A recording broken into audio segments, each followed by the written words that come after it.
வணக்கம் மக்களே, இன்றைக்கி பார்த்தீங்க அப்படின்னா நம்ம சிஎம் தளபதி விஜய் அவர்கள் வந்து காஞ்சிபுரத்தில் இருக்க சிப்காட்டை போய் விசிட் பண்ணியிருக்காரு ஸ்ரீபெரும்புதூரில். ஸோ இதில் வந்து பார்த்தீங்க அப்படின்னா முக்கிய 2 கம்பெனிகளை வந்து விசிட் பண்ணியிருக்காரு.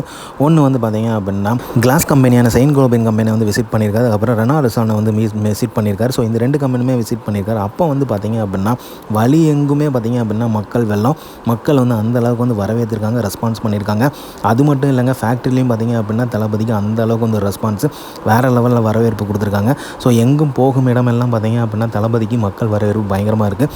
அங்கே உள்ள மக்களுமே வந்து ரொம்ப பிலீவ் பண்ணுறாங்க. தளபதி வந்து இங்கே வந்து விசிட் பண்ணதை வந்து அவங்களுக்கு வந்து வேலைவாய்ப்பு கூடும், இளைஞர்களுக்கான வேலைவாய்ப்பு இன்க்ரீஸ் ஆகும், மேலும் வந்து அதிகரிக்கும் அப்படிங்கிற எதிர்பார்ப்பு இருக்குது. ஸோ 2 கம்பெனியுமே விசிட் பண்ணது மூலமாக வந்து பார்த்தீங்க அப்படின்னா இளைஞருக்கான வேலைவாய்ப்பை வந்து எதிர்பார்த்துட்ருக்காங்க. ஸோ அதுவுமே வந்து தளபதியால் நடக்கும் அப்படிங்கிற நம்பிக்கையும் அவங்க வந்து தெரிவிச்சிருக்காங்க. ஸோ அதனால தளபதியை பார்க்கறதுக்காக எல்லாருமே கூடியிருந்தாங்க. தளபதியுமே வந்து உள்ளே போய் கம்பெனியில் போய் என்ன ஏது அப்படிங்கிறத கம்ப்ளீட்டாக விசிட் பண்ணிகிட்ருக்காரு. இப்போ பார்த்தீங்க அப்படின்னா ரீசெண்டாக தளபதி அவர்கள் சிஎம் அவர்கள் வந்து எல்லா இடத்துலையுமே வந்து போய் விசிட் பண்ணிகிட்டு இருக்காரு, என்ன நடந்துட்டுருக்கு அப்படின்ட்டு. ரீசெண்டாக லாஸ்ட் வீக் பார்த்தீங்க அப்படின்னா டிடிஆர்ஓ போய் பார்த்தாரு. அதே மாதிரி இப்போ பார்த்தீங்க அப்படின்னா 2 முக்கியமான கம்பெனிஸ் போய் பார்த்துருக்காரு. இதன் மூலமாக பார்த்தீங்க அப்படின்னா பெரிய பெரிய கம்பெனிஸ் வந்து திருப்பியுமே வந்து தமிழகத்தை நோக்கி வரதுக்கான வாய்ப்புகள் நிறையா இருக்குது. ஏன்னா வருது, ஆனால் வந்து போயிடுது, கையை விட்டு போகுது அப்படிங்கிறத நம்ம வந்து பார்த்துட்டு இருந்தோம். ஸோ இப்போ வந்து பார்த்தீங்க அப்படின்னா தளபதி விஜய் அவர் வந்து என்கரேஜ் பண்ணுறாரு, இன்வெஸ்ட்மெண்ட்டை வந்து வரவேற்கிறாரு. ஸோ அதனால் கம்பெனிஸ் வரதுமே வந்து வரவேற்கிறாரு.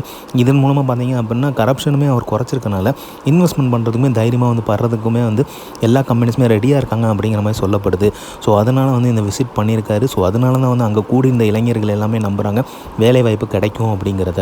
இளைஞர்கள் நம்பிக்கை வந்து நிறைவேறணும் அப்படிங்கிறது தான் தளபதி சிஎம் விஜயோட ஆசையாக இருக்கும். கண்டிப்பாக வந்து நிறைவேற்ற நம்புவோம். ஸோ இந்த மாதிரி சிஎம் தளபதி விஜயை பற்றி தெரிஞ்சுக்க லைக் பண்ணுங்கள், ஷேர் பண்ணுங்கள், ஃபிலிமா சேனலை சப்ஸ்கிரைப் பண்ணுங்கள். தேங்க்யூ.